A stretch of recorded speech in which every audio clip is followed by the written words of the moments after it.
1 2 1 2. I think it is working. Is this mic working? Can you guys hear me?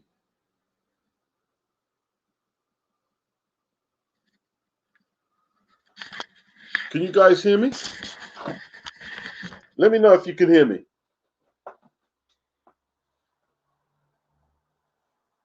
Give me 1 second, I'll be back. Whoops.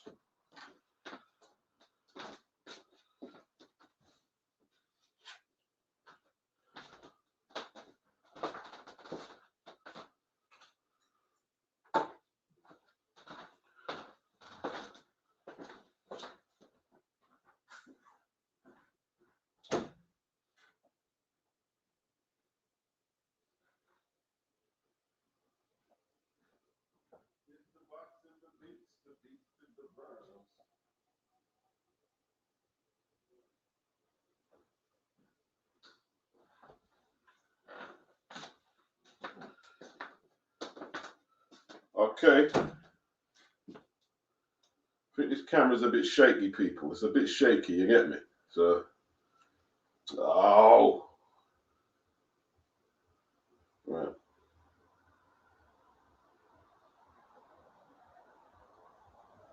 Be with thee in a second. Be with thee in a second. What's going on with this tape? Silly buggers. 1 second.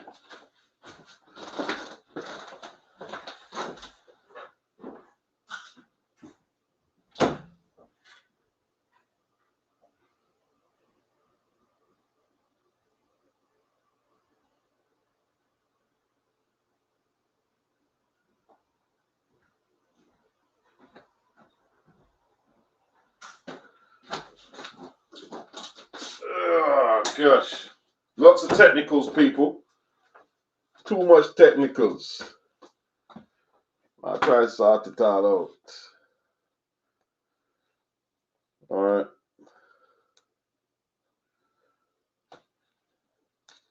Right. I'm not doing this hangout by myself, so I need somebody, a couple of people have got to jump in, you know what I'm saying? But if you're dodgy, you're getting thrown out. This is an open hangout. This hangout ain't just for me to jaw off. It's an open hangout. That's what it is. Do your thing. Yeah? Not just for me to jaw off.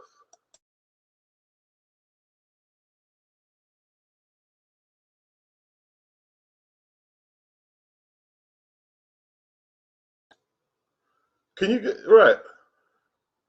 I can be heard. It's just fucking up. All right. Whatever. Let me drop the link.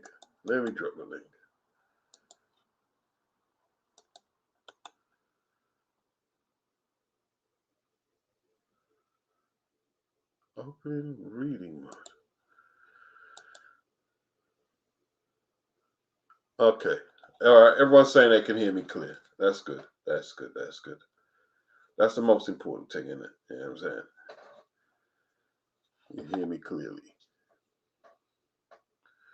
All right.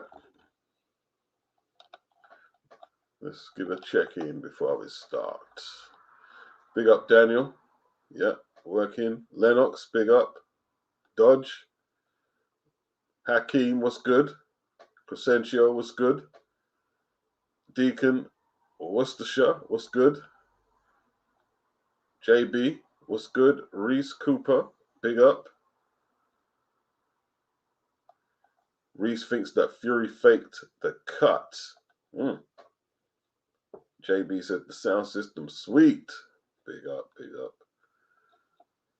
All right, we have, is it Falafel, man. Tyson is going to pay the $10 million fine. He ain't gonna pay shit. But do you think they'd make them actually pay it though? You think the Saudis will make them pay it? Big up, L Cart. Big up. What's up? Yeah, man. The link is there. I've left links in flipping Twitter. Nobody wants to jump on the thing, man. I don't know why that is. I don't know why that is. It's like yesterday. All that talk about that decision. How many invites did I give out to come and let you say your point? All right. You're saying that T.O. won the fight. Well, get in the link. You know what I mean? There's the link. Click the link. Get in here. And let's hear what you got to say. And air it out, mate. Guzzy, what's good? Yeah, they'll jump on. They'll jump on. What's the topics? Well, we know that Devin and Ryan is signed for April the 20th. We know that. You know what I mean? We know that it's signed. That's a good thing.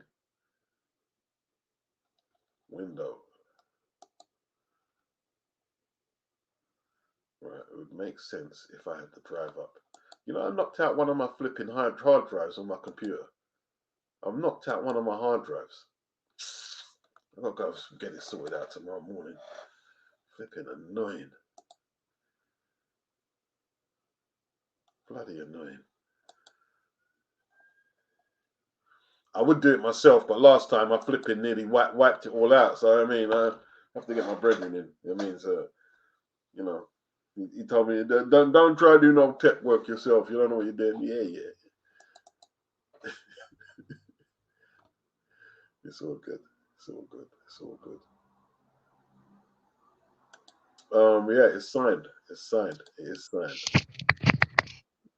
Iwani Max. Yo, Is that correct?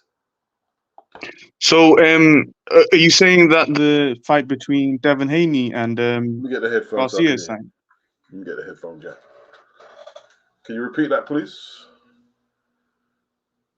Hello.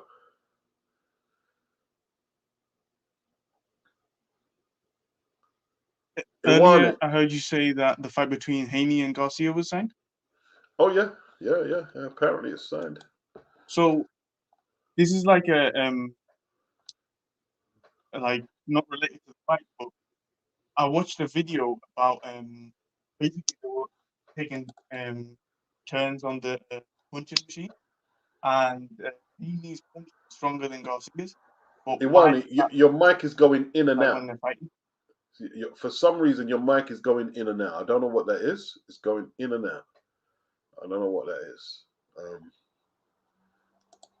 Okay, yeah, I had your video on in the background. I think that's the reason. Okay, all right. I can hear you now. Yeah, so basically what I was saying was I watched a video where Garcia and Haney were both taking turns at the punching bag, and Haney had a higher score than Garcia. But then when you watch them fight, it's like it seems as though Garcia is the stronger puncher. So I was just wondering why you think that doesn't translate in the fights. Well, that's interesting. That is interesting.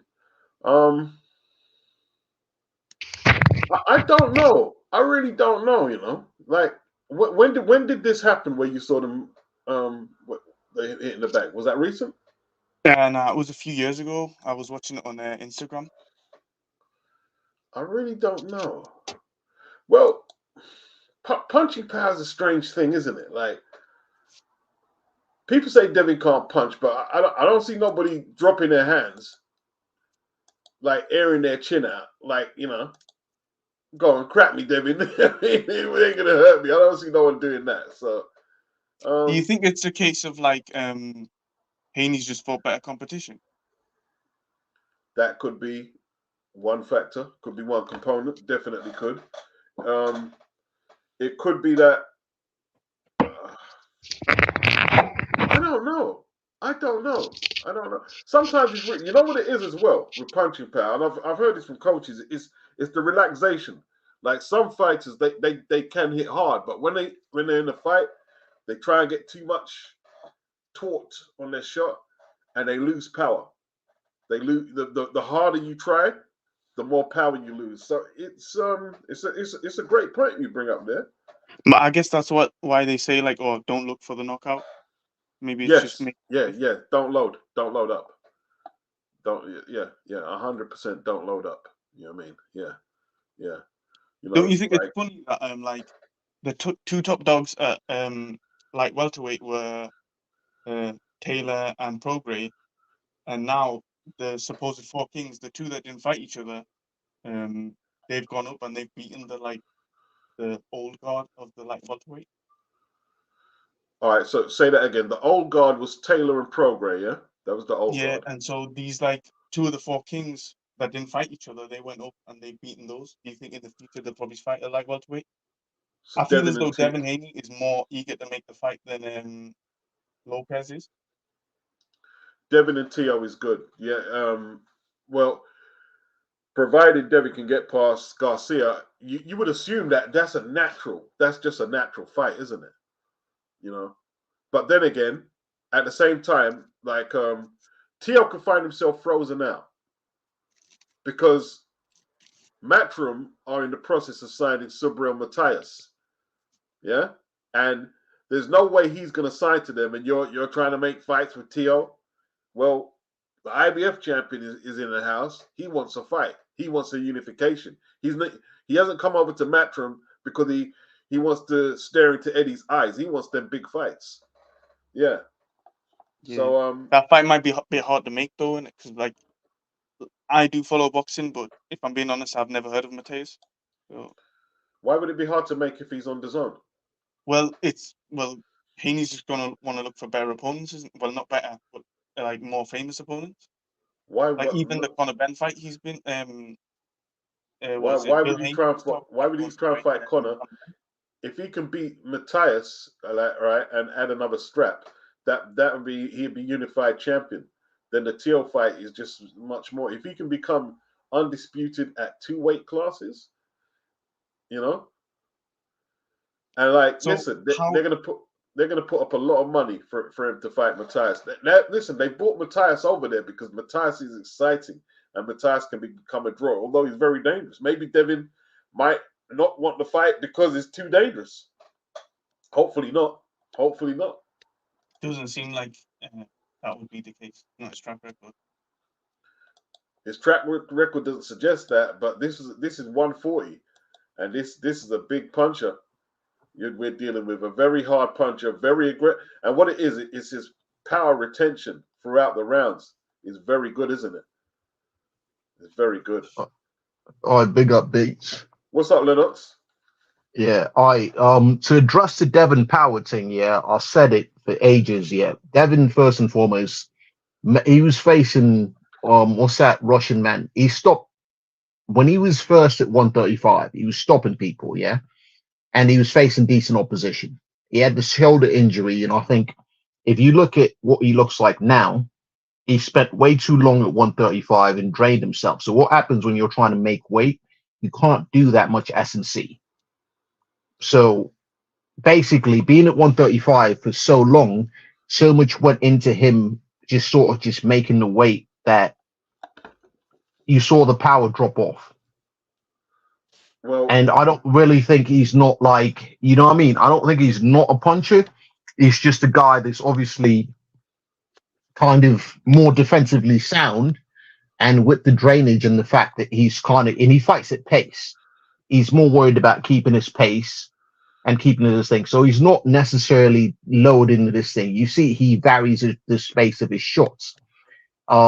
So, and you got to understand that the punch machine too, that's all about technique. That's not really ever really reflects who hits harder. It's just about who's got the proper technique on the machine to strike it properly. So, and you notice that Garcia, he loads on everything. yeah, And the he's also not fought. punch machines are weird. Like I remember when I used to go fair and hit them. As long as I hit square in the center, I always registered a good Superman. But sometimes you don't hit it dead in the right place, then it doesn't get the same Yeah, results. Yeah. that's technique. But I also think the fact that how long Devon stayed at 135 pounds is often overlooked. It's really often overlooked. Yeah. I think that's an important factor. Yeah, because like Was it the Lomachenko?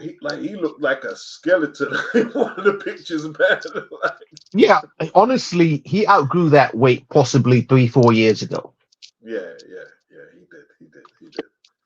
Do you guys think that people think that fight was like a robbery because how the media perceives Lomachenko, like he's this wizard?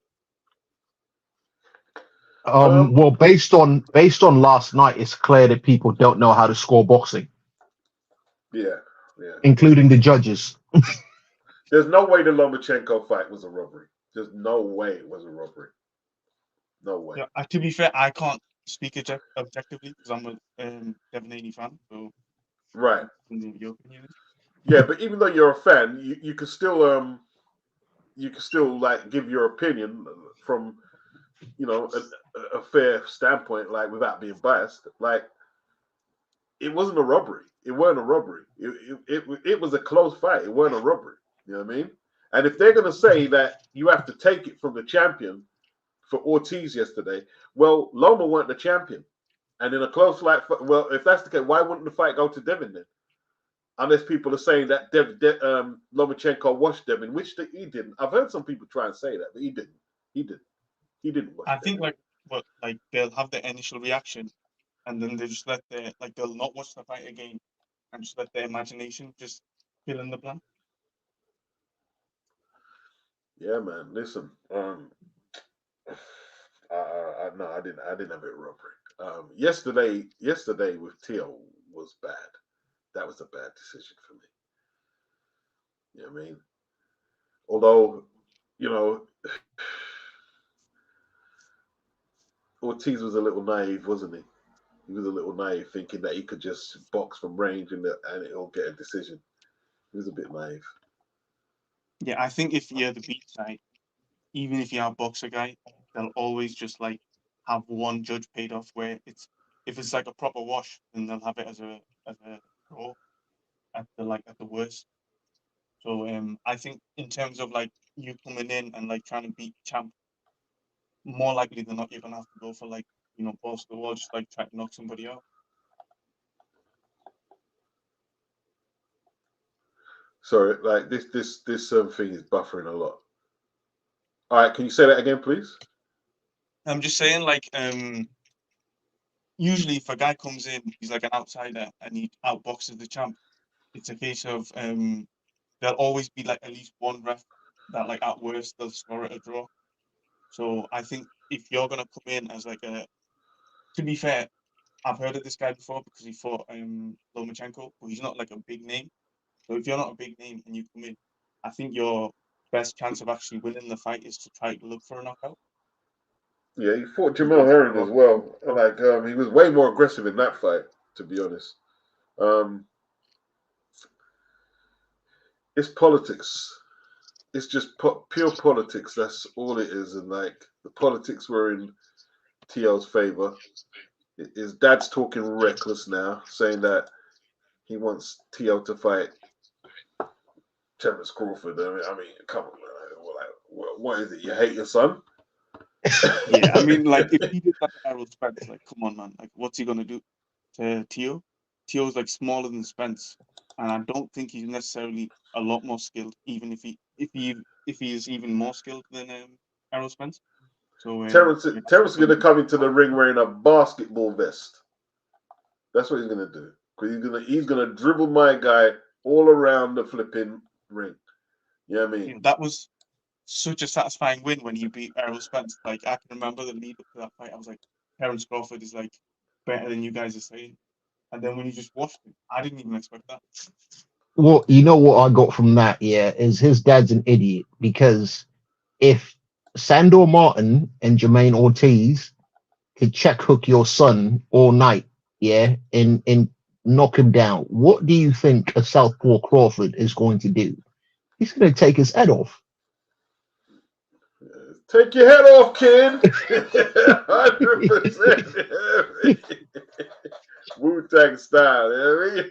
It's coming off, bro. You know No, beats, but honestly, yeah, look at the check hooks he got clipped with last night. What do you think? What does anyone think happens if Crawford hits him with the same check right hooks? Hospital, man. Hospital.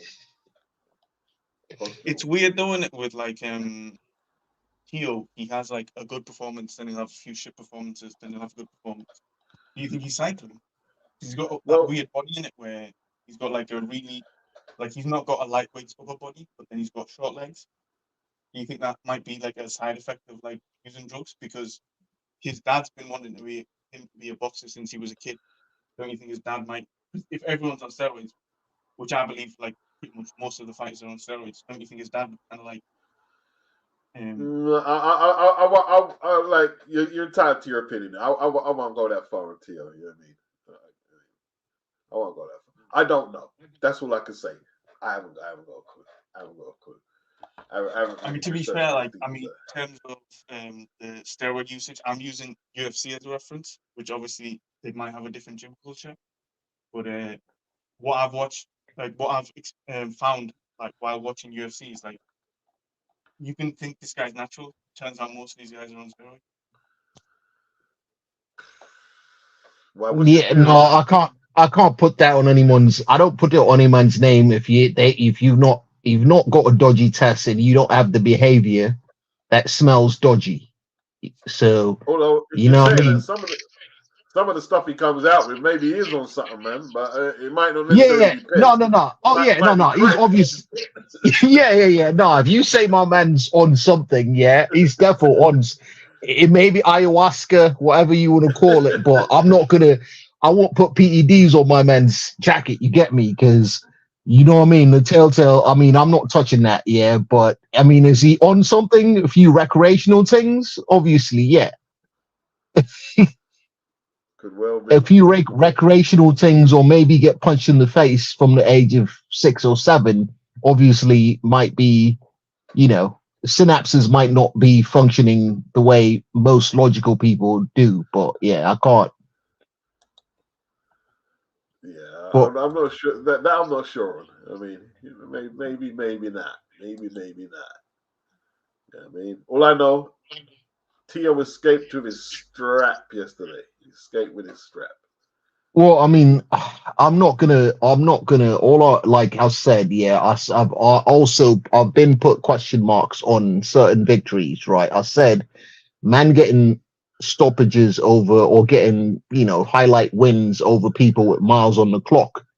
It's like when Josh must be washed then. If Teo looked that good against Josh is washed, isn't it? That's why. Yeah. Like Josh is pricing himself out of that Jack Catterall match. Like the only way Josh is washed. Yeah, the only way they could Josh is washed. I agree. Sorry, Beats. Go ahead, Beats. No. I think the only way they could put the Jack Catterall fight on is if they put it on pay-per-view, and it's not a pay-per-view fight. He's priced himself out. So, do you guys think Jack Catterall kind of ruined him, or do you think just Ramirez wasn't as good as we thought he was? Maybe Catterall ruined him, or maybe it's just Father Time just caught. Sometimes Father Time catches up to fighters, and some fighters they just peak early because Josh is only early 30s and he hasn't had a good performance since probably 2020. When was the Catterall fight? Was it 2021 or 2022? I don't know, man. But early 2022 it was. Early 2022. Beats, remember what I've always said, yeah? I've said there's always time to pay the piper and everyone's got a punch count on their body. What man them not paying attention to is the fights that Josh has been in the WSB. My man went through about 2 years of never having an easy fight. And I mean, like, he's not a defensive specialist. He was taking bare punches. Remember when I said about remember when I said about Joe Joyce's chin? Remember I said everyone, Joe Joyce. I said you can't keep getting hit. So here's the thing. He ran out, his punch count ran out. I think his punch count ran out in the Ramirez fight. In the Ramirez fight, his clock ran out. And from there, it's been downhill. Let's appreciate the super chat, yeah? But let me tell you this, yeah? Josh scored 2 knockdowns against Ramirez, right? He scored 2 knockdowns against Ramirez. But outside of that, that fight was about 7-5 And when I said no, he didn't. He watched it. No, he didn't. No. He started off well early. Ramirez came back into it. Yo, so I don't know if it's Linux. Also, Beats. Remember the fight against I'm going to be off, lads. Just smoking this doobie. It was nice talking to you guys. Big up Lennox. I'm a big fan. I've been watching for a while, but yeah, first time I've joined. I appreciate it. No problem. Appreciate it. Yeah. All right, Beats. Remember before the Ramirez fight, the Prograis fight too. That was a war. Yes, the Prograis fight was a war, and the Postal fight, it was difficult for a little while. I remember him having a few minutes against Postal were a bit difficult. You know what I mean? Yeah. He scored. Yeah. He had miles on the clock. You get me? So it's like, let me use another example, right? You know how everyone got gassed on Loma's win over Nakatani, right? I'm like, Nakatani is not the same fighter. My man came off a perforated eardrum against a Puerto Rican guy who got banged up for murder, right? He went through a war with that guy, right? He went through a war with Teo. Nakatani was a shot, with Felix Verdejo, right? Nakatani fought Lomachenko. He was already shot. And man, Nakatani win. I'm like, no, that's a confidence boost because he fought a guy that was shot fighter. The Nakatani that fought Lomachenko is not the same guy that fought Teo. It's not the same guy that fought. Look at the Felix Verdejo fight. He was not. You can't be the same after that. Felix so Verdejo my thing, he gave Nakatani a beating, man. Yeah, so my thing is, even though Josh Taylor came out of them fights with wins, he came out with miles on the clock. Yeah. He came out with so you're not fighting the same guy. It's like, you get me? It's like, I'm not, you know what I mean? It's like, if someone stops Joe Joyce now, that's not the same Joe Joyce. Yeah. And the Jack Catterall fight just exposed it all, man. And he's been inactive. You see what it is? He's living a good life probably as well. Probably living a good life. You know what I mean? And probably not applying himself to the train. Is that echo coming from you? Let me see if I can read the echo. On the settings. Yeah, he's probably living a good life. One sec. Let me see the echo cancellation. Oh, the echo cancellation is on. It's on. Well, I've got an earpiece on, so it's definitely not on my end. Okay. All right. I think it's gone now anyway. All right. Yeah, Josh looks washed, and Teo took advantage, but I can't hold that. Yeah, it's something with me with your connection with that feedback. I don't know what that is. Yeah, I can't hold that against Teo though, because it's not up to Teo to monitor Josh Taylor's condition. If you get what I'm saying, Lennox.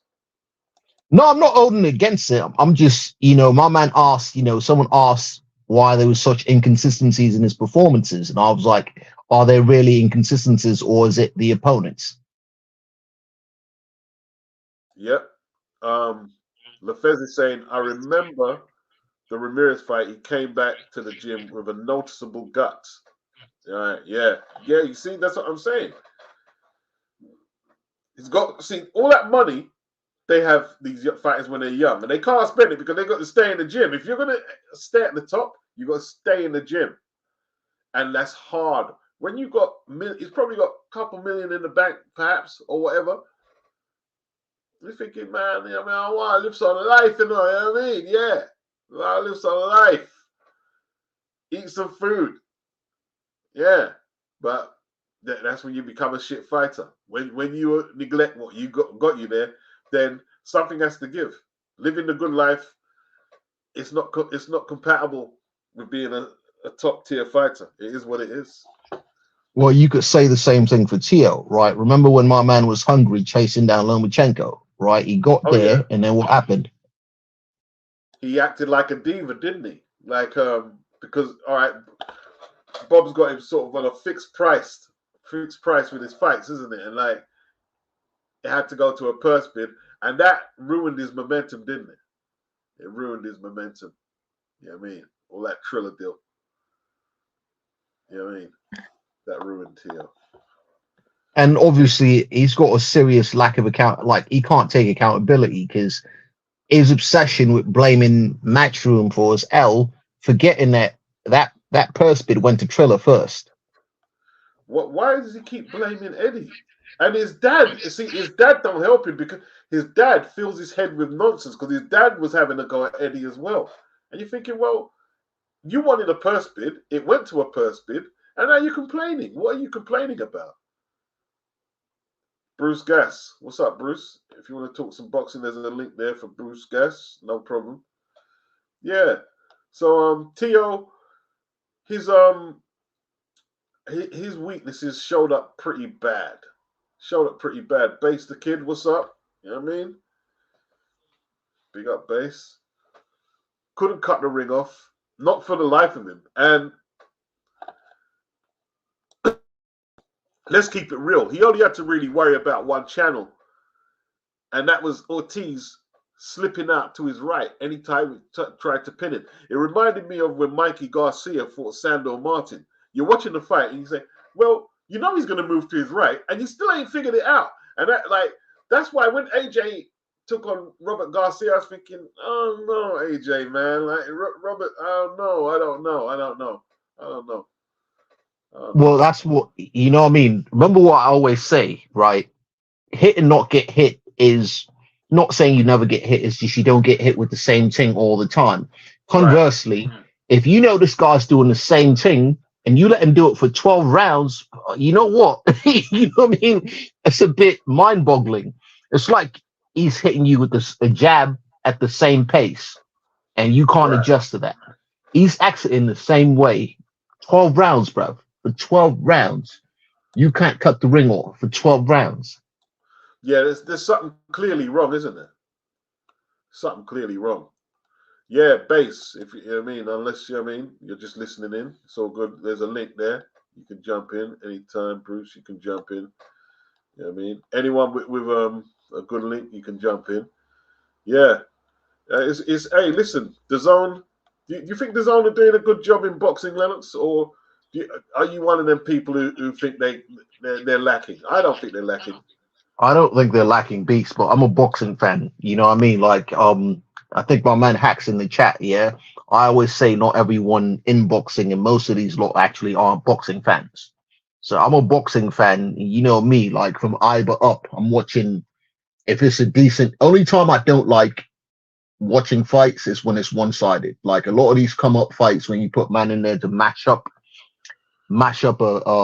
some, you know, no hope or whatever. I don't enjoy that. I mean, obviously some people like a lot of the build up top rank fights I do not enjoy. But in terms of DAZN, what I could say is across the board, if you're a boxing fan, all the cards are always competitive. In fact, even Golden Boy does a good job on the DAZN cards. Like I thought you was a little harsh on Keyshawn yesterday, because if Pedraza is going to choose to move down at 34, that's his issue, isn't it? He thought he could get something, you know. No, Beats. What I was saying is I'm questioning, like, what's his financial situation? Yeah, I might have been a bit harsh, but I just thought it was a stupid move. It was a dumb move. It was a dumb move. Yeah. Is that the only option for a payday you got? Yeah. He took a rossing, boy. Like, I tell you what, he's lucky my guy didn't have tank type of power, or he would have got hurt really bad in there. Really bad. You know what I mean? Like, them right uppercuts were like messing him up in the body shots. I was quite impressed with Keyshawn. Quite impressed. Looked pretty good. But I don't know what his window is. You think Andy would get him, yeah? I've had the same stance on that fight since before Andy turned pro, you get me? So I mean, I told you I'm not a fanboy, except for like I've only ever once been like, there's only one current fighter you've heard me say I'm a fan of, and I was a fan before he turned pro. You know, you can go back. I don't do many lives. In fact, at the moment, you're the only person I actually get on lives with. And I'm sure if you go in your archives, Yeah. probably spanning 3-4 years ago, I told man about it. Like I said, it's no secret. I went Cuba to train with him.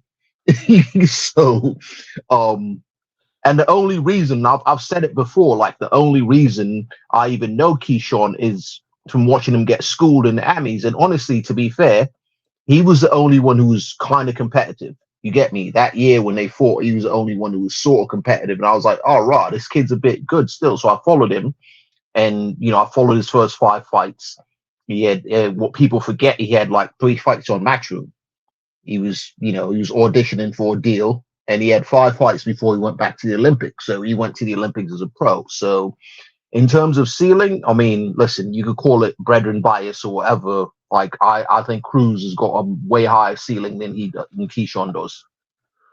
See, I pissed off my Cuban friend the other day because I told him that the Cubans don't make good pros, bro.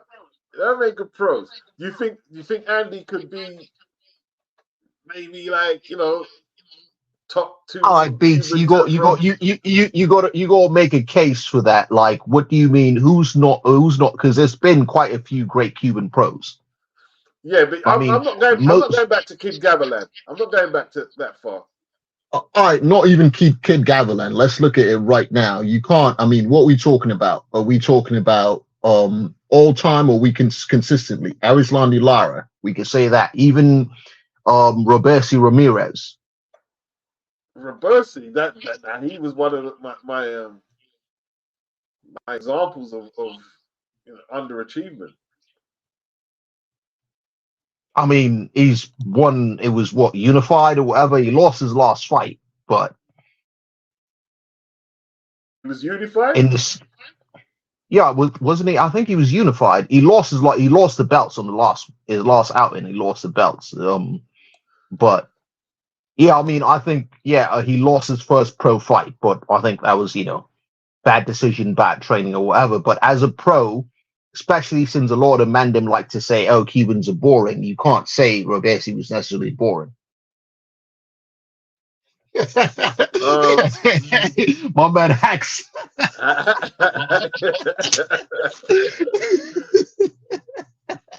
Hey, hey, hey, that's my brethren, but he knows what he's saying is not true though. He's taking the piss. What fights do I like from Lara? Against I like the one. against I like where he done Angulo. I love that fight because he was taking a beat and then you have to dig. You have to dig for that one. Angulo, Matt Erosion, the second Matt Erosion fight. He scored. He scored. I like the Canelo fight, bro. I like the Canelo fight. I don't care what nobody says. I like the Canelo fight. I don't care what nobody says. I like that fight. I mean, the count punching, he does some nice counters in that, man. But he's not a Mayweather. He's not a Mayweather. I mean, he's not on that level. He's not on that level. So he couldn't have schooled him. You know what I mean, with the dominance of Floyd did. But yeah. Lara, I'm talking modern day. Rigo. I mean, let's be on beats. Rigo cleared out weight divisions. Man, them ran. Carl, what's his name? Carl Frampton. I'll never respect Carl Frampton ever. Oh yeah. He really didn't want the smoke, boy. He really didn't want it. He done everything to avoid that fights. Yeah. I don't know about Andy. How old is he? 26. Oh, he's young. Yeah. Andy, why did I think he was older? Oh no, because he's still young, man. He's still a youth, man. But you see, you know what worries me about Andy Cruz? What? Is the fast track. I don't the fast tracking, it messes fighters up, bro. Messes fighters up. I mean, listen, he wants to be fast tracked. I mean, he's in the gym showing boots tricks. You know what I mean? He wants to be fast tracked. I mean, You know what? I mean, that's not. He's got the skill level. My only thing is if he chooses. I know Bosey's got him sitting down in the pocket a lot more catching counters. But in terms of pure skill, you know, I'm waiting for more of a transition to. He's got power, but he's got to hit you clean. I'm waiting for more of a transition to like more solid boxer puncher. But as a pure boxer, I can't really see anyone really getting at him. So if you were to put Andy in with Tank at 135, what happens? Tank would have to land. Yeah. Tank would have to land. He'd outbox Tank. Tank would have to land. You get me? So Tank ain't got no amateur pedigree like that. And they're making him avoid boxers. What did Tank do as an amateur? Well, listen, all you got to think about is what Tank's coach said about him fighting what's his name, Shakur. Yeah. He basically was like, nah, we're not getting in there with someone that moves. Tank's got similar to a Teo problem. He'd rather you come to him. All right. Chris is coming through on Twitter right now. Unless you can find it in the link. I'll send it right on Twitter this second.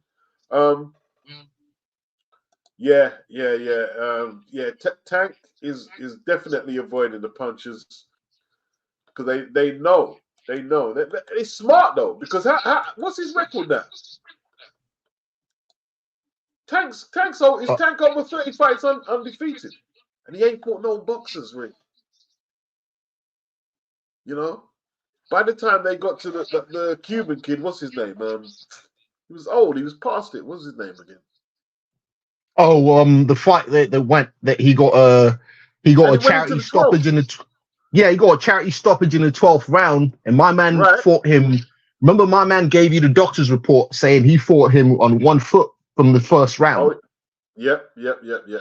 Remember that? He snapped his Achilles, and he took him 12 rounds, and that was a charity stoppage because he could have finished the round. What's my man's name? It's the man who gave Crawford his toughest fight to date. Oh my days, I can't remember. I'm blank. What's his name again, man? He's a bit of a rude boy. Hang on. It's one of the hermanos. It's one of the Cubans. Hang on. My days. Hang on. I'm blanking. It'll come to me in a second. I don't know what it's just gone out of my brain. Yeah, no, it'll come to me in a second. Eurykis Gamboa. Thank you, Lopez. Gamboa, yeah. Yes, thank you. Yeah, he got a charity 12th round stoppage against Gamboa with the dodgy referee. If you watch fights with that ref, it's always something dodgy. So if Tank had fought the Gamboa fought Crawford, it'd have been a different fight. Yeah. Could have found himself in trouble. Yeah? Because even Pedraza had his moments against Tank before he got folded up. You know what I mean? Yeah, he had his moments. What do you think about Conor? Could Conor Benn beat Tank? Say if it was at 147, they're probably going to drain Conor. But at 147, what happens? What's up, Chris? Conor Benn versus Tank at 147. Is that a good fight for Conor? A good fight for Tank? I mean, if the money's right, I think Conor's just looking for a payday, honestly. Is Eddie cashing him out? I mean, it's got cash out settings on it.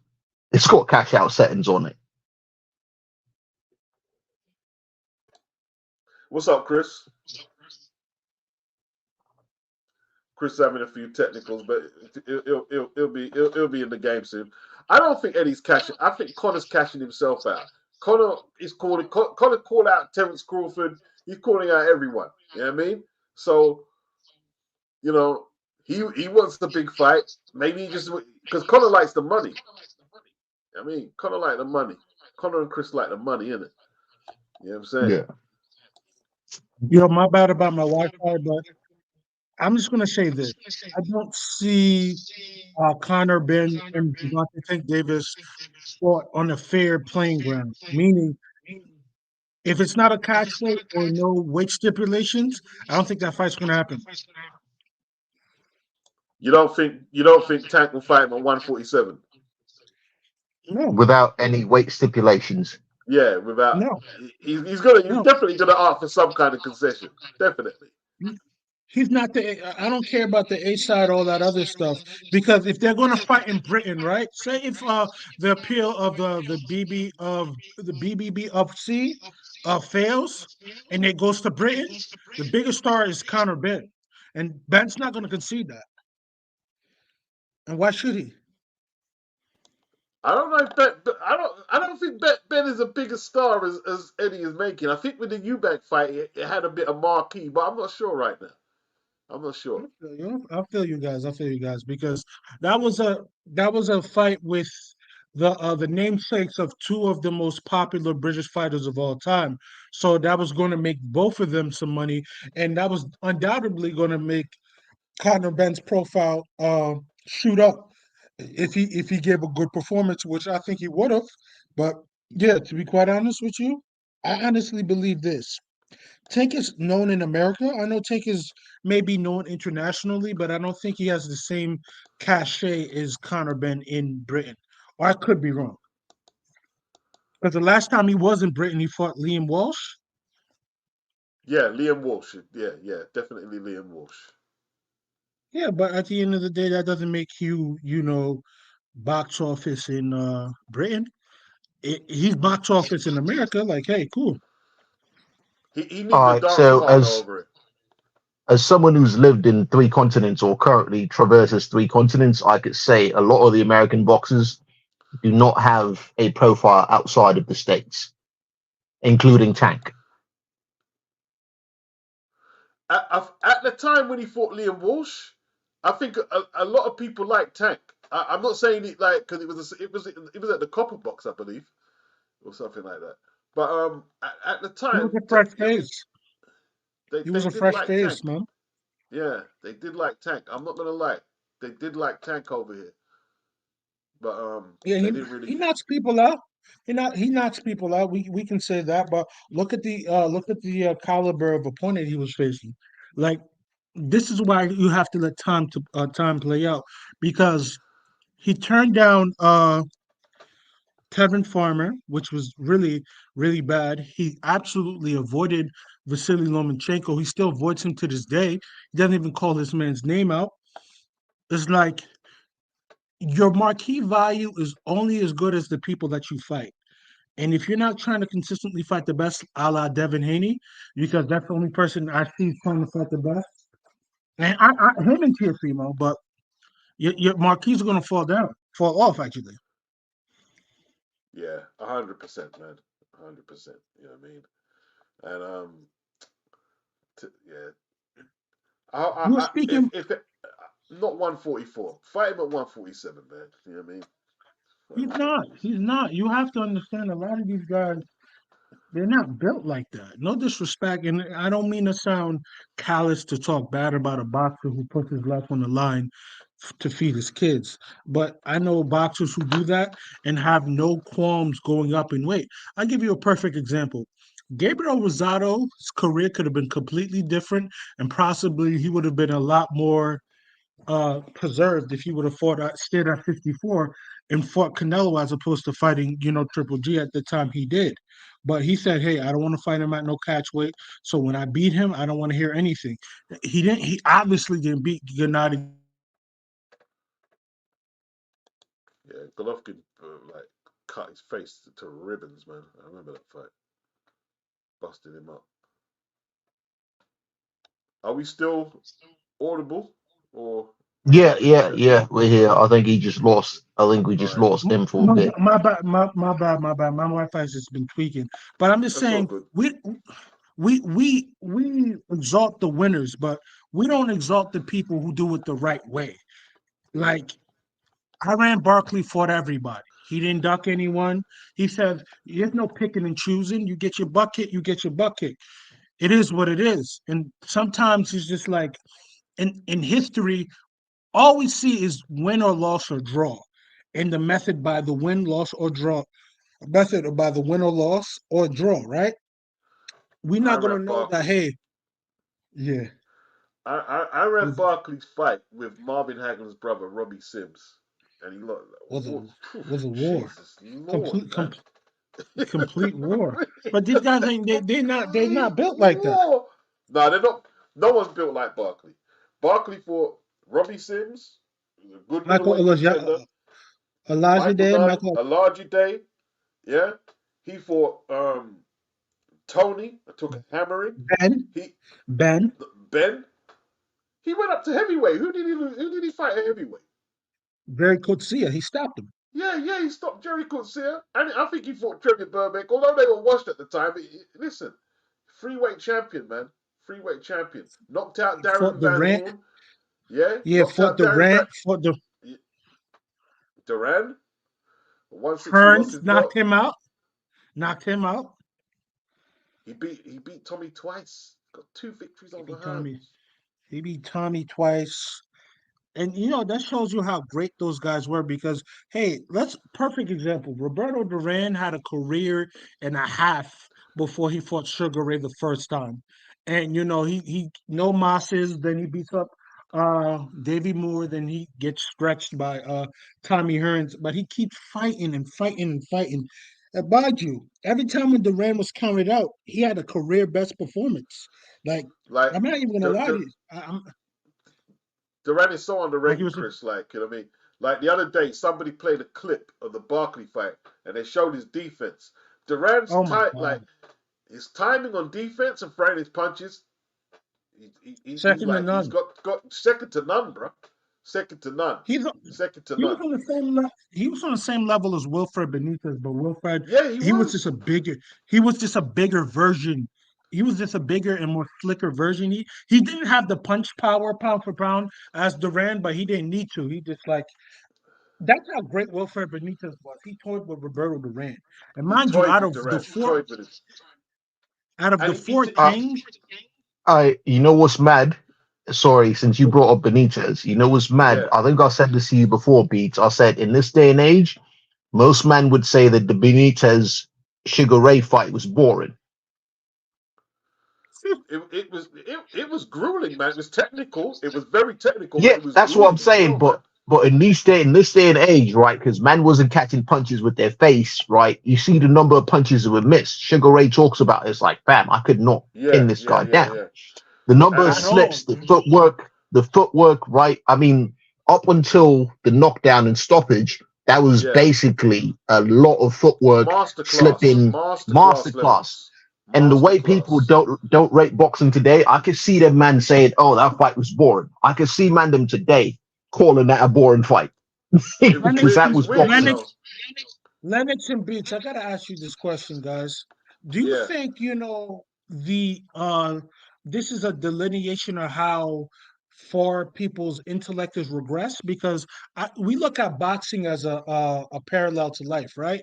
We right. back in the day, people appreciated the sweet signs. They understood that hey, the Sugar Ray Leonard and Wilfred Benitez fight was very tense and it may not have sporadic it had sporadic moments of violence, but it was more of a chess match, like one who's going to make the mistake, who makes that one fucks move that's going to seal their fate. And as you can see with Wilfred Benitez, slippery, like on point, like in a way that few boxers have ever been. Just one of the great technical masters of this sport we call pugilism, right? He still lost, but he was making him miss. He wasn't really throwing any punches because he's trying to lure one of the biggest punchers into a counter. And one thing about Sugar Ray, hey, Sugar Ray like beating people up. Sugar Ray Leonard was a speedster, big power at Hmm. 147, and he had power in every weight class he was in, but he won a gold medal. So that tells you one thing. He's not a dummy. He's cerebral in the ring too. He understands how tricky this guy is because, mind you, to this day, he's the youngest champion ever, irrespective of weight class, irrespective of anything. I think he was 17. A 17-year-old kid 17. is not supposed to. 17. A Beat 17-year-old kid is not Cervantes. supposed to be Antonio Cervantes. As great as a fighter Cervantes was, Kim Pambele, right? So that just shows you how great these guys are. Now to these modern day fighters, you look at Tank Davis. He's saying, "Oh, why can he not fight me at a catchweight in terms of Devin Haney Yeah, after his master He's after his he's master class with Regis Prograde. But mind you, you will rather go up 12 pounds than 5 to fight a guy that has been calling you out and has been disparaging your name. You see how corny that is? Because let's really look at it. Sure. Did a lot of those guys duck Mike McCallum? Did they duck Earl Graham? Yes. But also, did they duck Aaron Pryor? Yes. But did they not fight tough fighters? Hey, cool. Sugar Ray Leonard didn't fight Aaron Pryor. He did fight Ayub Kalule. He did fight Marvin Hagler. He did fight Tommy Hearns twice. He fought Duran 3 times. So what are we talking about? These guys want to be compared to the greats, but are not even willing to do what the greats did.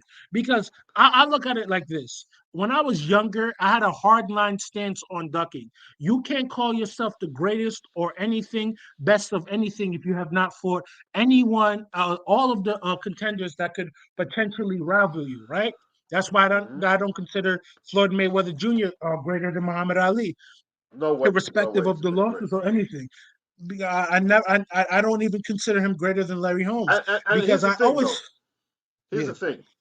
I think Floyd is technically a better boxer than Ali, but he just doesn't have the yes he is, resume. He yes he just is. doesn't have I'll the. tell you He that. just didn't test himself enough. Doesn't have the same That's resume. true. But not to belabor the point, as what I was saying is this: you can't call yourself great if you duck in challenges and expect people to respect you. Because if Burt Sugar was alive and he had a grasp on modern day boxing in regards to who the guys were, he would have pulled your coat like, "Hey, this guy's been calling you out for years. Why are you not fighting him?" Perfect example. When you were at 130, Vasily Lomachenko was at 130. And mind you, you hit a lot harder than Lomachenko. How come you won't fight him? Also, Gary Russell Jr., who was a career 126 pound guy, said he'll move up to any weight class you're in and fight you. How come you wouldn't fight him? It's a DMV fight. One is from Capitol Heights, Maryland, which is basically DC, and one is from Baltimore, Maryland. That should be an easy fight to make. How come you're not fighting these people? But you want to fight people that are tailor made to your style? And mind you, Yuriorkis Gamboa, you couldn't stop him when he had a torn Achilles, right? And Right. former Olympic Featherweight gold champion. medalist, yeah, and Yeah. a Cuban, yeah, right, a great fighter. He didn't duck anybody, mind you. He didn't have to fight Terence That's Crawford true. The likes of Gamboa didn't duck no smoke. He didn't duck no at smoke. I all. mean, he went. He You came know, I up. mean, He came up in weight. He came up in weight to fight Crawford. He didn't have to take that fight. listen. 50 Cent fucked up his career because he was trying to save his company. You know what I mean? Yeah, Like 50 Cent destroyed Kirkland. Well, it weren't them. Kirkland and Gamboa. He had no business fighting Tank. Fighting Terrence. He had no business fighting Terrence. Even though he But hurt Terrence. that's what the great ones do. That's what the people, when you dare to be great, oh, you Yeah, that's lost. true. Yes. This is when this is when you can aptly use that phrase. You Yeah, but dare to be great. the thing with that now, Chris. Yeah, the problem is you don't get no. If you try and be great and it doesn't come off, you get no credit these days. That's why a lot of them won't attempt to become great because they know you step up and chew off more than what you can. They're gonna say call you a bum, Euro bum, American bum. You know what I mean? They don't care. They don't care. But You you know what I know mean? but you got to look at it. These dysfunctional scumbags are the same people that will, find excuses for a person like Demetrius Andrade, who's ducked a whole bunch of people. Love him. I used to be one of those people who was a fan, but he left me So with did egg on my I. So face. was I, Chris. So was I. Yeah, So was I. he left me with egg on my face when he didn't fight Johnny back.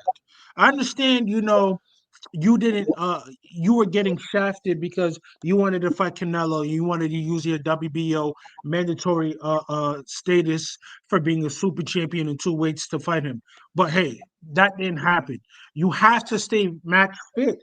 Like you say in all your videos in regards to people calling out the one at top on the top, right? The Yeah. one on the top is going to get treated better than the people under him because at the end of the day, the establishment chose him or her or for Yeah. whatever Yeah. reason. Yeah. And if it makes sense to them monetarily, if it makes sense to them in an esoteric way, if they're pushing agenda, what have you, they're going to be treated like a prize stallion, right? Hmm. It's your job to beat all comers and your job to keep yourself match fit because, hey, everyone is going to have some wear and tear getting to the champion. That's just what it is. But if you are good as what you say you are, you're going to end up like Marvin Hagler, who beat up all these people to get to Vito Antuofermo and get to Vito Antuofermo, who he drew with. Then he eventually, beat Alan Mensah and had the rest of his career to have big money fights. Hmm. These guys Hmm. talk about the old guys and romanticize them, but they would not do a fraction of what these guys were doing. So when they see these guys look at them like, what do you got? Look at them like, yeah, whatever, dog, because you're not I him. mean, Floyd celebrating 50 and 0. It took 50, about 55 for Hagler to get a title shot. You know what I mean? Like, you know what I'm saying? Yo, big up Bruce Gas. What's up, Bruce? What's up, Beats? How we doing tonight, there, gentlemen on the panel, bro? Just I was driving, I saw you drop the link. I flew home, and hey, did you talk about that shit show that we saw last night? It wasn't a good fight, to be honest. It wasn't a good fight to look at. But I know it wasn't a good fight, but I say this, like how you guys talk about Laura, right? I'll give you a perfect example of how they say Laura is boring, but he's not. Paul Williams. He didn't move that fight. He was walking to Paul Williams. He was boxing around Paul Williams, and he did what he had to do. But they he still robbed him. got robbed. Robbed him without a gun. See, But I'm gonna say, you know what my problem is, right? Like they're mhm. saying that Ortiz moved too much. Okay, fair enough. Sandor Martin didn't move that much, and he floored Teo twice, right? He floored Teo. Did he get a decision? Nope. Absolutely not. Because you have to So look at look, it. yeah, yeah. So all this, you need to stand your ground, and Ortiz threw 50 more punches than Lopez throughout the fight. You know what I mean? He threw 50 more punches. Yes. And he outboxed him, and he showed his severe limitations. You saw how frustrated and how mentally thrown off he was with movement. Like literally, he was in a southpaw stance, and he's circling to his right and his left, and mostly he's circling to his left so he can get more space. Right? Tio's not stepping to Tio's not stepping to his right to cut him off. Because this guy's circling to his left. No, he's circling to his left. Why are you not stepping to your right to cut him off? That's how you do it. How my coach told me is this: if you want to cut somebody off, go to the place that they're going to go to first. Make sure your feet are faster enough to cut him off. Because let's look at it. People say George Foreman in his prime, oh, he wasn't as fleet-footed as Ali. Why do you think Ali couldn't move against George Foreman? He had to implement the rope a dope, Because right? George had good Because footwork. George That's Foreman why. was cutting that ring off, and he didn't Yeah. he wasn't super explosive with his feet, but he knew what to do. He knew when to step left and step right. He knew when to do what he needed to do. But I'm seeing homeboy literally chase this guy. He chased this guy and he fell. I laughed. He fell. There was one time he was chasing him so much he fell. Yeah, like he was struggling, man. He was No, struggling. he threw one of them leaping gazelle shots and missed. that And was that's when he fell. that had me laughing, bro. But like my thing is this. Ultimately, we talk about, oh, you can't box like that. Hey, at one point in time, I was looking at Ortiz. He needed to throw more punches. I can understand their ire with that. But the beginning of the fight, that was clearly Ortiz. He damn near swept all those rounds. So how are we going to be looking at Teofimo Lopez and giving him a title back? That at the first time, the first part of that fight, he was reaching. He was made to look silly, and every time he tried to lure him into a trap, Jermaine Ortiz was beating him up. So what are we doing here? Like, why Ortiz, are we rob? Ortiz was one-dimensional, bro. All he had was defense. He didn't have any offense. I don't think he hit fucking Tito 5 times in that fight. Neither one of them had a mark except for that head. So what? Then how did he score 60 more punches? Teofimo did not get any offense until he headbutted him and cut him. That's a Teofimo, he had no offense until he headbutted him. He won no rounds until he headbutted him. And the only reason why Ortiz slowed down his punch output because he was dealing with the cut. There's no rounds. So if Ortiz was not throwing, it's not like he outpunched him by 5 punches. He outpunched him by 60 punches. Yeah, So that's you a had, fact. you had Lopez winning, Bruce, yeah? You had Lopez winning.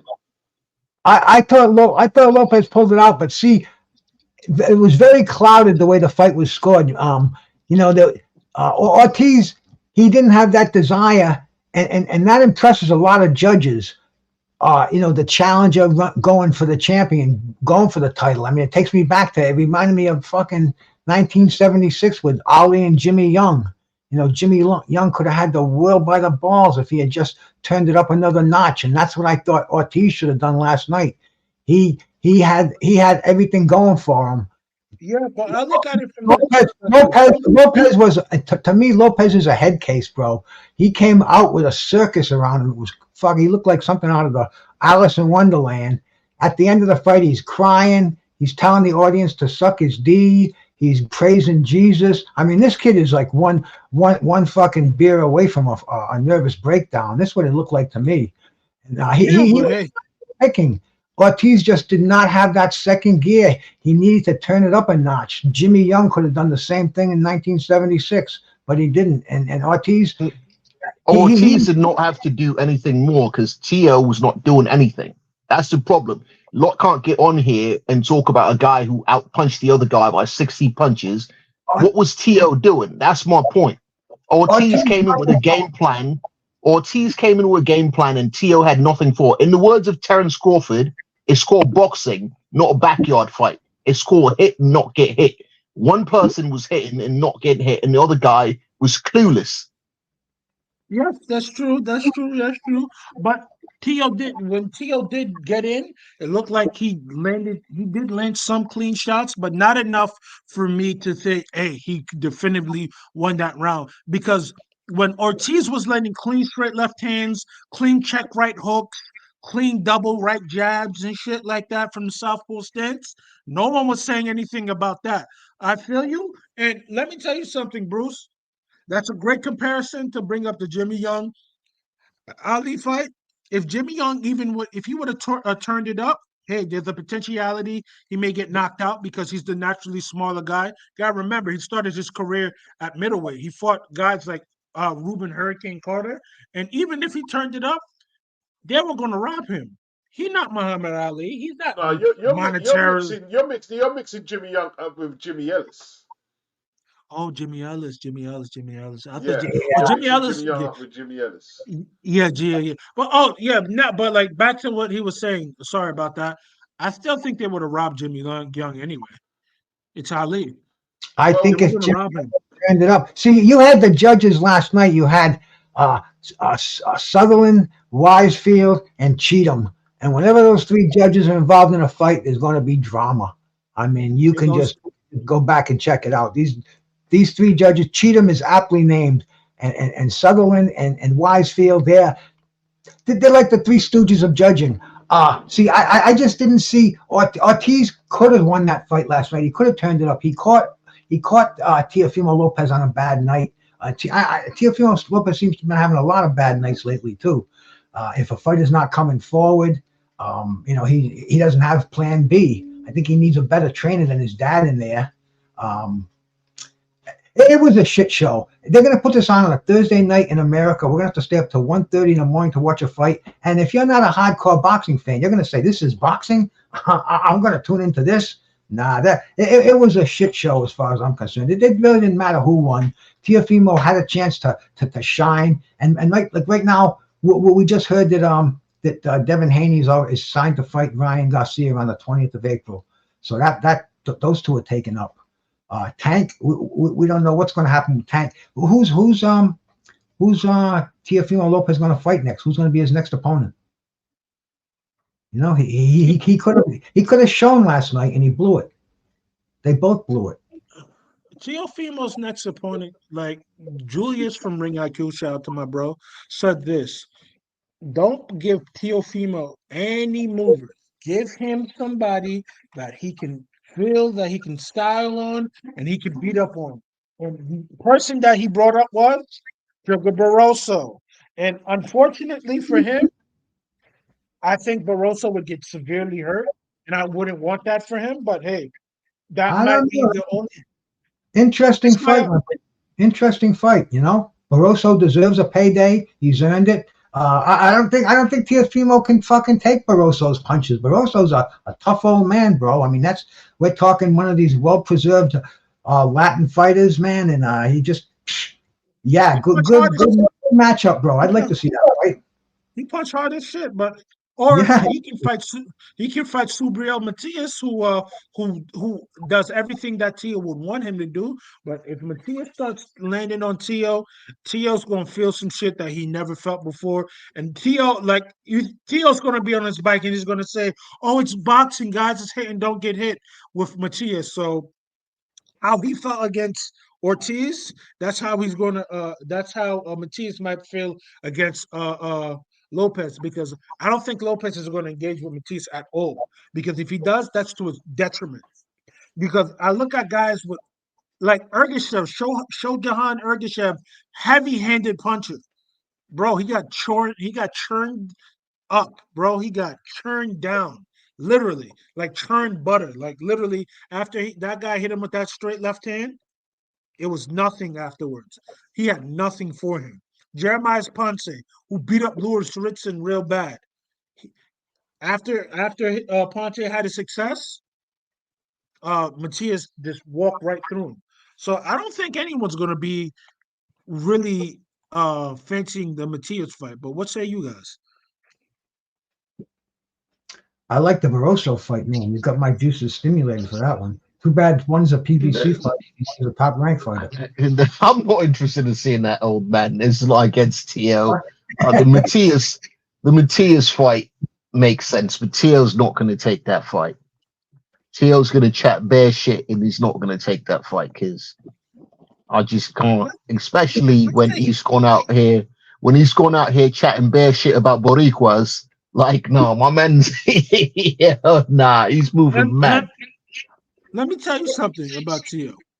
Tio likes people coming towards him. Why would he not want to fight a guy that's moving towards him, right? That makes no sense. Because let's look at it. We saw that first Petros Ananian fight. That motherfucker was getting pieced the fuck up. He was getting beat up. So if Petros Ananian can do that, sure.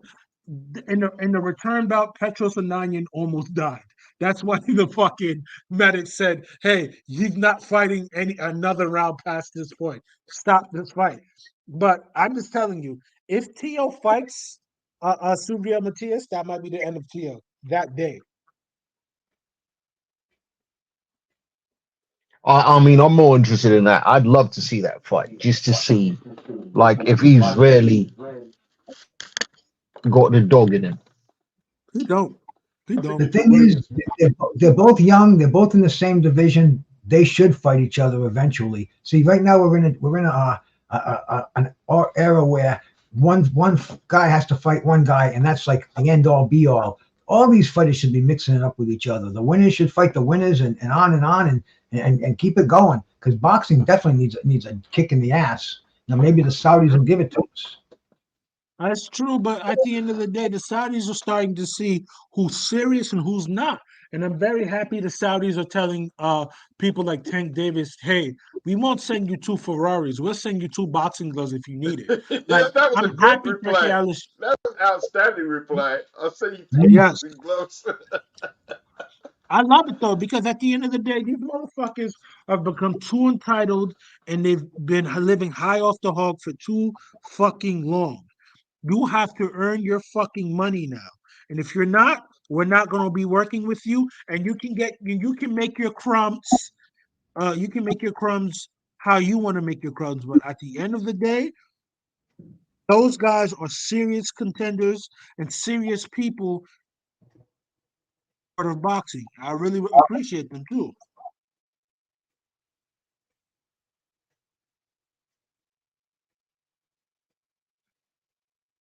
I mean, you know what's? I think 140 is about to just get messy because the belts are all over the gaff. It's not going to be undisputed because belts are all over the gaff. We got network politics. You know, Top Rank only sends man over when they think they're going to win, and right now they're not holding a strong hand.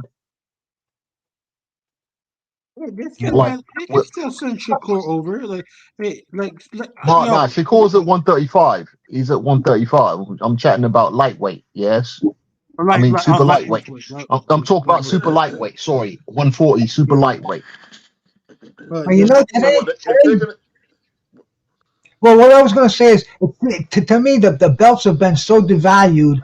135 and 140. It's not about getting the belts. It's about making the super fights. They can have the catch weights. They can have the rehydration clauses. They want to get the best names in with the best names and make the big bucks, so they don't have to fight for another year. And that's not the way it should be.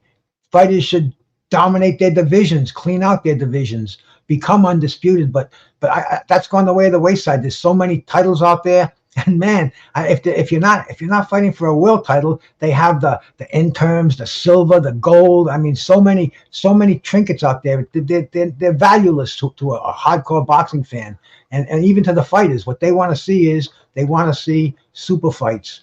They want to see Tank fight, move up and fight Devin Haney at 140 or 138 or whatever, whatever weight. Weight doesn't even matter anymore. That backstage stuff, we're privy to that because we're internet people. The majority of the regular fans who they're selling the fight to, they're just paying for the names. I mean, damn, how many times have we heard put casuals say put Floyd in there with Tyson? They have no idea what weight classes even are. They just want the marquee fighters to fight the marquee fighters. That's a fact. That's really it's true. That is that's very really a true. fact. And I really and Bruce, I love that you bring up that point because I really do hate how fucking people who know nothing about this sport love interjecting about it. And these are the same people that think that they can try their luck in boxing and just to get their face smashed in. One thing about me. I can't be a casual in something.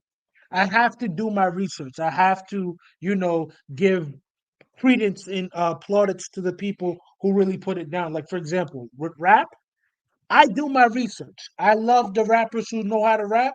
I have disdain and abhorrence for people who don't. You understand? Because I know how hard it Yeah. is. And if you can't do something, stay your ass out of it. But it's just like these. I love casual fans because of the monetary aspect. But if they weren't bringing no money, I think the sport would be a lot better if they had, people like us just, being the standard bearers. Because at the end of the day, we just call it down the middle. If you're not doing what you're supposed to do, we're gonna call it you. We're gonna call you out on it. But they don't The like big, the, standard bearers because they can't get away with any of their shenanigans if it's only people like you and I. You understand? the biggest issue right now is the fighters like Josh Taylor. Like, you know, you're not big enough, to get the purse you want. And the only way to try and achieve it is put it on pay-per-view. And that's what the PBC, like putting Keith Thurman in with Tim Zoo on pay-per-view in America is not going to work. There's just no way. If I was in America, I'd tell Al to go suck. whatever, bro. Seriously, I am You not know, paying for it. Al got tired of giving Keith Thurman his monthly pay, and he found a way to get out of it. He's throwing Keith Thurman to the wolves. I mean, this isn't going to be a fight. Keith Thurman's going to get seriously hurt over there. Anybody that's been watching boxing. So this is the crazy business of boxing that we're in, and that card in general, that's almost like a going out of business sale. But it's going to be interesting as hell. I mean, look at the pit bull against against Rolly versus Crew. I don't want to see like what two Tank Davis rejects. Yeah, but it's going to be fun for us fans to watch, especially the ones like me who don't pay for fights. I mean, this is like Saturday afternoon boxing on Why World of Sport. You know, I understand wholeheartedly. I mean, Fundora is getting a title fight after a knockout loss. How crazy a world do we live in? I mean, Danny Garcia, Oh, man. 160. They expect me to buy this? Come on, you're lucky I'm streaming it. Damn. Yeah, I don't blame you, man. Like, it's not good value at all. It's not good value. No, and these are 4 world title fights on one card. I guess they're not sanctioning the Tim Tszyu. I call him Kazoo. Yeah, it's at 150. Is it? No, it's at 155. So there's no Well, I think the WBO stepped in and said we're not going to sanction Keith Thurman because he hasn't fought in 3 years, and I mean, he just doesn't. He's not ranked, so I think that's why it's not a world title fight. But all the other fights on the card are. Yeah, it's a joke. It is a joke. I wouldn't be paying for it if I was over there. But we're going to watch it though. I mean, you're going to see maybe 50,000 pay-per-view buys, but there's going to be 1 million people on YouTube that watch it and are going to be talking about it. I mean, even Ryan versus Devin, everyone is big fight. That shouldn't be on pay-per-view. Ryan got stopped in his fight just before he fought someone named Duarte, and he hasn't fought nobody. Who's he been fighting? He had a chance to fight Jorge Linares, and he backed out of that fight. He backed out of fighting Devin at 135. Ryan shouldn't be pay-per-view. I don't care what his social network standing is or anything like that. Beats. Sir Beats. Let me tell you something. Yo. When you're dealing with sycophants, unfortunately, the reality of the matter may not be what you want it to be, because everything you're saying is apt. This person ducked a title shot at 35 against the eventual one undisputed lightweight champion in Devin Haney. He ducked Jorge Linares because we all know what Jorge Linares would have done to him. And he's been ducking guys that really wanted to fight him. And when he's fought guys that he was supposed to be on the same level as, not only did he lose, he got embarrassed. Mind you, look at the Tank fight. What round did he win? He didn't win a round. But now he's the Devin Haney fight signed now for April 20th. April the 20th. I tell you what, yeah. If they try to charge us, that's pay-per-view.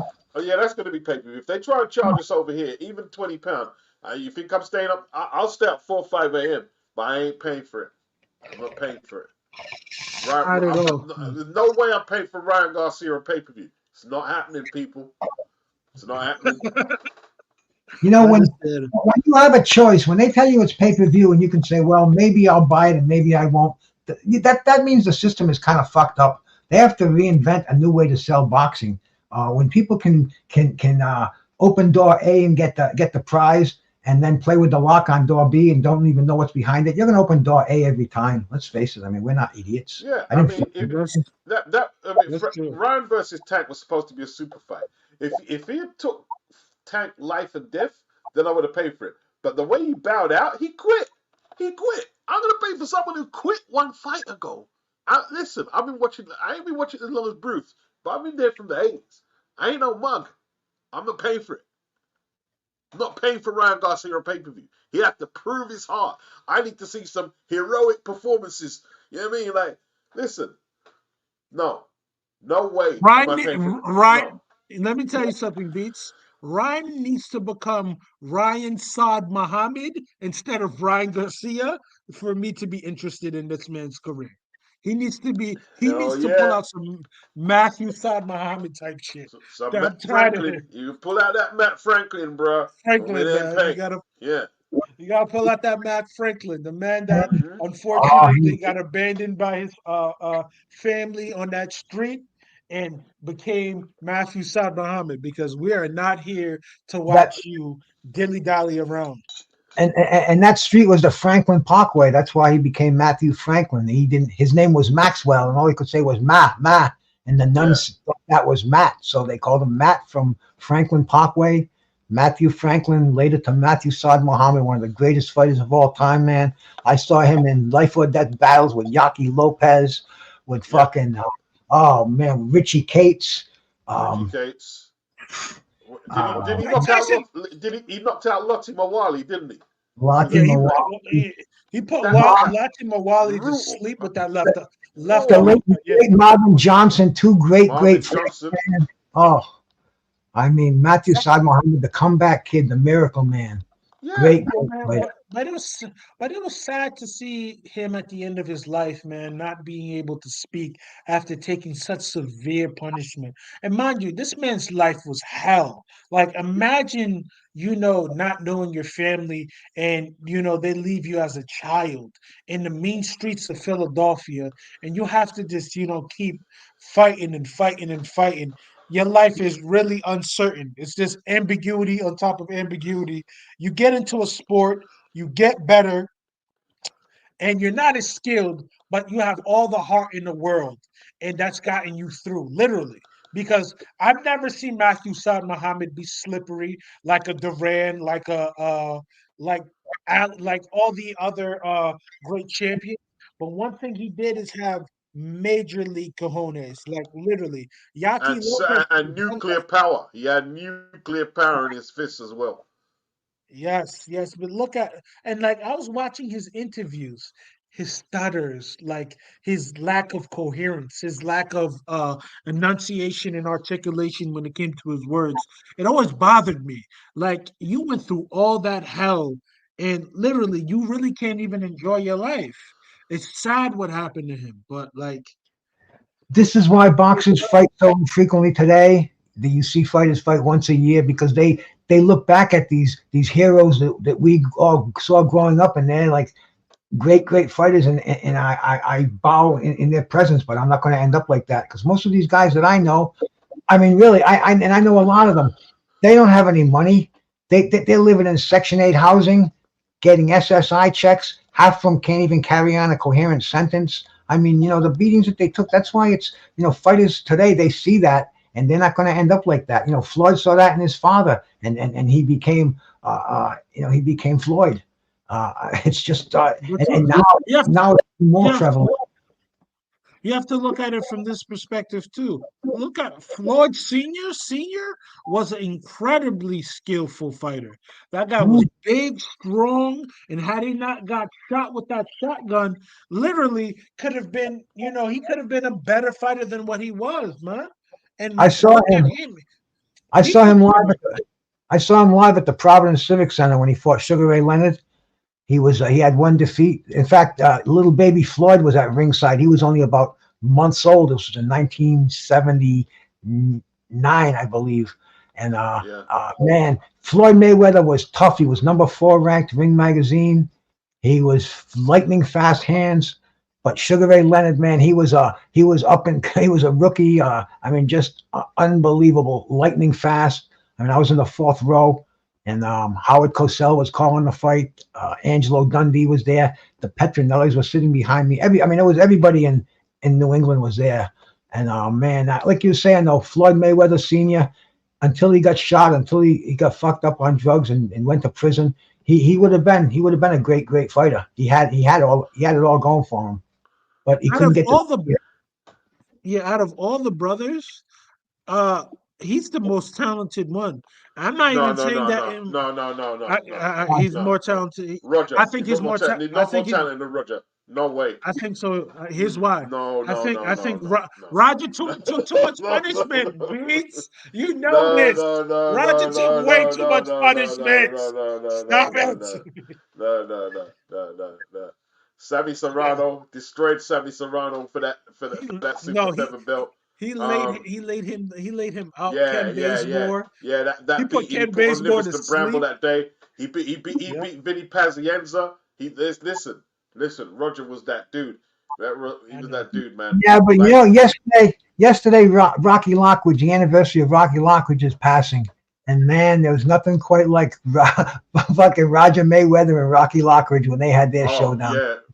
Rocky flattened him, didn't he, Bruce? He flattened him. Oh, Rocky put him to sleep. He Rocky bounced off the canvas. He Roger was bounced doing off the a canvas. Michael Jackson. Fucking Roger Mayweather was doing a dance. He had the shades on. He had the sombrero on, and it was. I mean, Rocky never looked better. That was just an unbelievable. Yeah. And like I said, man, Rocky Lockwood. You want to talk about a fighter who went back to the fucking sewers after his career? I mean, this guy, drugs got the best of him. He was homeless in New Jersey. I mean, and Rocky Lockwood, great You know what's fighter. frightening? You know what's scary? Yes. You know what's scary about Rocky Lockridge, yeah?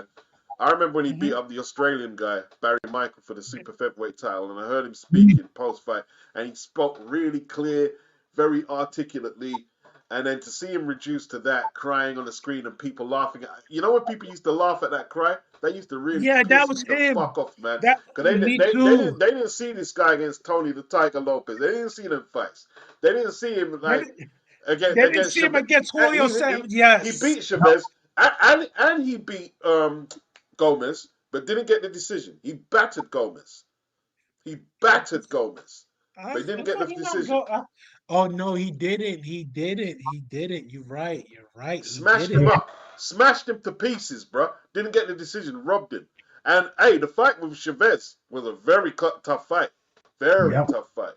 This is You know one what of I the mean? only people, mind you, this is a guy coming up from featherweight. He didn't start his career at 130. He came up from 26 to fight Chavez, who was beating up everybody. He knocked out Roger Mayweather too. He beat up everybody. Beat up Mario Martinez violently to take the title. And he had Good him fighter, on man. his back foot. He had Good him on his fighter. back foot. Yeah, You he got had to Chavez on the back foot, bro. He had Chavez on he the did. back foot. He did not. Chavez did not engage with him. That's how great that man was. So every time I see that, like everyone who really loves boxing and really understands the sport, that made me feel. That made me feel real bad seeing that man and the turmoil that drugs had on him and his inability to have a good relationship with his kids. That shit Yep. broke me when he started crying like that. Like I still remember the cry, and I don't even want to reenact it because it still I pisses hate me that. off. I hate seeing it. I hate seeing it. I hate seeing it. I hate seeing it. Pisses me off. That does. It pisses me off. Yeah, You know what I mean? he was a Yeah, great fighter, man. Rock. He had bricks in. He had rocks in his hands for real, bro. You know what I mean? But did he So perforate Barry Michael's eardrum or something like that? He yeah, he perforated his did. He eardrum. did. He had perforated his eardrum. I remember it was in Windsor. It was in Windsor, England. Yeah, battered it, smashed him up. IBF champion from Australia. It was on a Saturday afternoon. I saw it. He give it. Listen, he just and Barry could fight on the inside, but not against Rocky, bro. Two I different guess levels. His first title Yeah. fight, that was a hell of a fight with a Subido Pedrosa too. Oh yeah, Yeah. Eusebio Pedrosa. Yeah. Rocky Yeah. could fight, man. Yeah. They don't make him like those men anymore, man. I'm telling I you. mean, Pedrosa made about 11 defenses, man. Yeah, he was special. More than He that. was special. We wanted to He was see dirty. He was a Danny- dirty motherfucker, though. I tell you that. Oh, Yeah, he was Dirty dirty. bastard. He was dirty. Very dirty. but he had wicked body punches though. Wicked body shots. Yeah. I remember McGuigan, man. McGuigan took the belt off him. But we never got to see Pedrosa versus Salvador Sanchez. We never got to see that, We got to see unfortunately. that. Yeah. I think Sal would have beat Pedrosa, man. I think he would have beat him. I think Pedrosa's a great fighter, don't get me wrong, but I still think he would have beat him. And mind you, he fought Pedrosa in his 17th fight, and it was split decision. He got stopped by Juan Laporte. Laporte is a big That's- puncher. That's another guy we can't forget, Juan Laporte. Put on Juan some great. Laporte, man. I remember when they brought him over here just before McGuigan fought Pedrosa, and he hit Barry with them big shots. He nearly stopped him, man. But Barry Yes, he did. managed to eat them shots. Pedrosa was tough as anything, man. I mean, Laporte. What the Juan yes. Laporte from New York. Yeah. Puerto Rican from New York. He was tough as anything, man. Really tough. Bori. Yeah. Bori, yeah, man. Yeah. Yeah. See, like, you know, these fighters, like, in this era here with all the belts, and they would have thrived, man. They would have thrived. But Will everybody. we ever see fighters like that again, Beats? Nope. No. Nope. The only You way have it's to gonna go. happen, like, if the Saudis and more people inject big money, because you see that Saudi money, it's exposing a few people. You know what I mean? It's exposing a few people because it forced Deontay Wilder into the ring against Parker, and we found out that, you know, his levels of competition got exposed. He got exposed by Joseph Parker, Yeah. So all that time, like, his fan base was saying that he was as good as Ali and he's an all-time great. You put him in with Joseph Parker, you know, and then you realize, like, who's Deontay been fighting? Who's he been beating? What, Luis Ortiz? Nobody's. He's fought fucking no Bernas one. de Verne?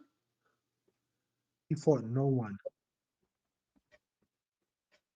Yeah. 5 years as champ, 10 stiffs.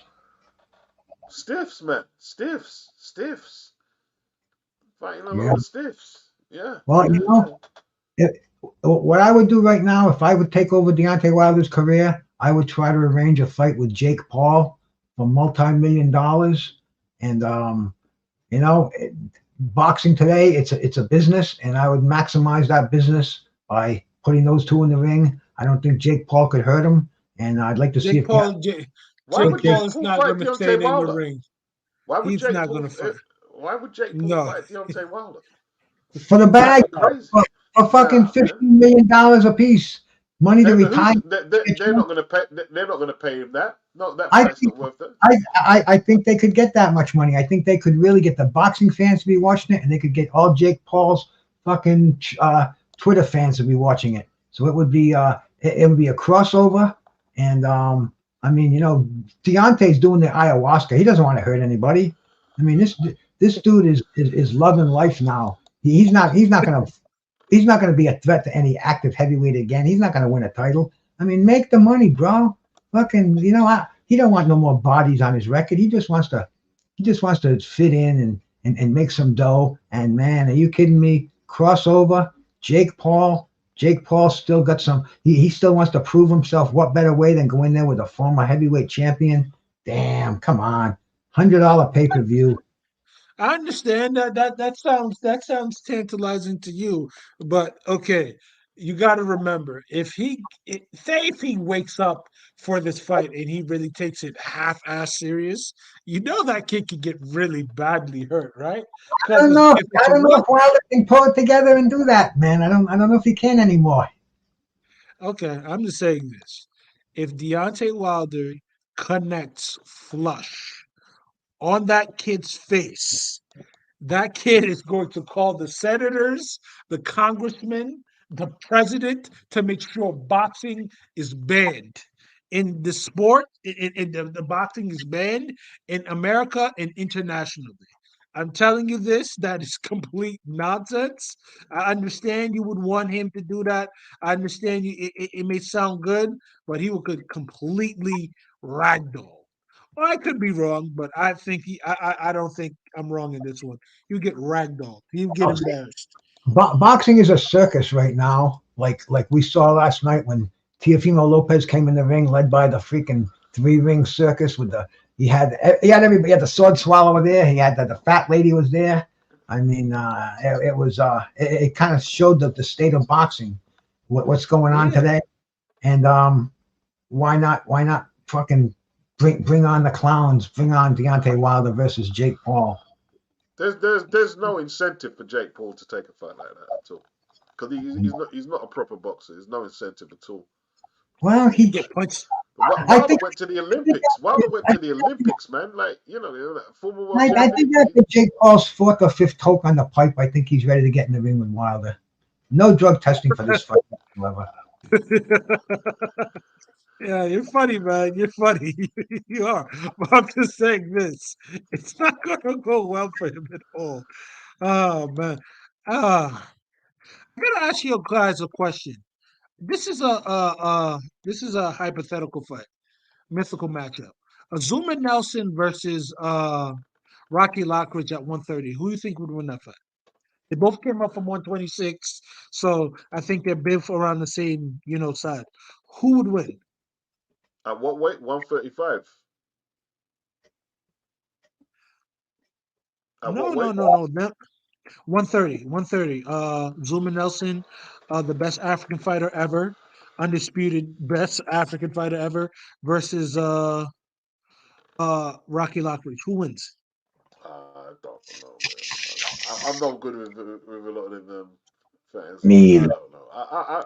I'd say Azuma Nelson probably, but You think Zuma Nelson beats Rocky Lockridge yeah. at 30? Why not? Well, Both of why them not? hit I incredibly think hard, dog. his best was 126, really, Azuma, but why not, man? Why not? I So don't you know. think Zuma Nelson? That's I haven't got a clue. crazy. I haven't got a clue. I haven't got a clue. I'd have to break that down. I mean, meticulously, if I was gonna. I remember Zuma Nelson hit some. I remember I was watching some highlights of Zuma Nelson. He hit a guy with a left hook. His head bounced off the canvas so violently. I said, "Shit, this African motherfucker can punch." You remember when he knocked out Pat Cowdell in one round? Yeah, Birmingham NSC. Tim Witherspoon was on the undercard against Sam Scaff. I remember it. Saturday, yeah. I remember it. One uppercut. First Yeah, round. and Pat Cowdell took Salvador Sanchez the distance. Mm. he did, he did, He was he a good did, and fighter, he like did British take that Commonwealth guy and to European. this. A former Olympian and all that, He but was man, decent. it was a left uppercut. He got hit with a left uppercut. He got put to sleep, sleep. And the commentator was pissed off because Azuma Nelson and his team were celebrating while Caldell was slumped on the canvas. I said, like, what do you expect, man? What do you expect? Zuma Yeah, Nelson man. and Jeff Fenwick, those were a couple of very, very intriguing fights. Yep. Oh yeah, the first was a draw, wasn't it? Yeah. Yeah. The The second first one was was in Australia. wasn't it Fenwick who we thought got robbed in the first fight? Yeah, Well, he it threw a was. lot of shots, but I watched it the other month. It was like Nelson done a lot of countering on the ropes, man. But the rematch, bro, like the way The shot. Nelson finished the counters was sick, man. He just knocked Fenix's block off, man. Took him apart. Yeah, Great Fenix stuff. was a good fighter. Hey, listen, man, I Fenix gotta probably... go feed my dog. I gotta go feed my dog and do some stuff. Right? Glad you invited me on, All man. right, then, man. Nice talking. No problem, Talking to you, Bruce. Yeah. Lennox, man. Peace to you, brother. Yeah. Talk to you. I See think you. Fenix is probably the best Australian fighter. Yeah, he is. He is the best Australian fighter. Yeah. Period. Point blank. I don't know anyone else who was better. What you're going to say, Tony Mundine? No. Anthony Mundine? No. No, he's the best. Anthony Mundine, dad of Tony. Yeah, well, both got the same name. Anthony, Yeah. He got knocked out cold by Sven Aki. I said, like, Sven can't knock anybody out. He knocks you out. And not only does he knock you out, he knocks you out cold. Yeah. And Fritz Sudanek trained Sven Aki and the Klitschko brothers at one point in time. He said on his Ring IQ, the best I've ever trained. He said Sven Aki was the hardest puncher he ever worked with. I find that hard to believe, but he said Sven always wanted to win, but he was a master boxer. He was a technical guy. So he didn't want to knock people out. He just wanted to win on points. But if he had to, he always had that in his repertoire. I'm not sure about that. And me too. But Fritz Sudanek was probably he had a affinity for him, but it is what it is. All right. You got any last I have musings my you wanna talk about before we get out of here, Chris? Let me know. my last musings. My last musings is this. I think Richardson Hitchens should be Gustavo Lemos, but this is a tough Argentinian guy with some real decent power. But my Haitian compatriot, I got nothing but confidence in his boxing skill. Sometimes he can be a little bit annoying on the internets and everything, calling people out and everything. But he wants a title shot, and let's give it to him. Let's see if he can, uh, get it. But that's just what I think. I think he beats Gustavo. But if Gustavo wins, he knocks Richardson out. Yeah, Well, with that being Gustavo would need a one punch hitter against the run of play because Richardson just washes him all day on boxing. Washes him all day. You know what I mean? Like, I saw Gustavo against Lee Selby, and Lee Selby had him cut up and was landing full-blooded right crosses, planting his feet and landing them. But he got rid of Selby because Selby was on his way out. But, Richardson's Selby going to be never a had any. totally different. Yes, Yeah, yeah, Richardson is a totally proposition. different proposition from that. Totally different proposition. You know what I mean? Well, it is what it is. As as always, thank you for always letting me on to talk boxing with you, Beats. All Till right, next time, brother. no Peace. problem. All right. All right, big up all the hangout. We out of here now. You know what I mean?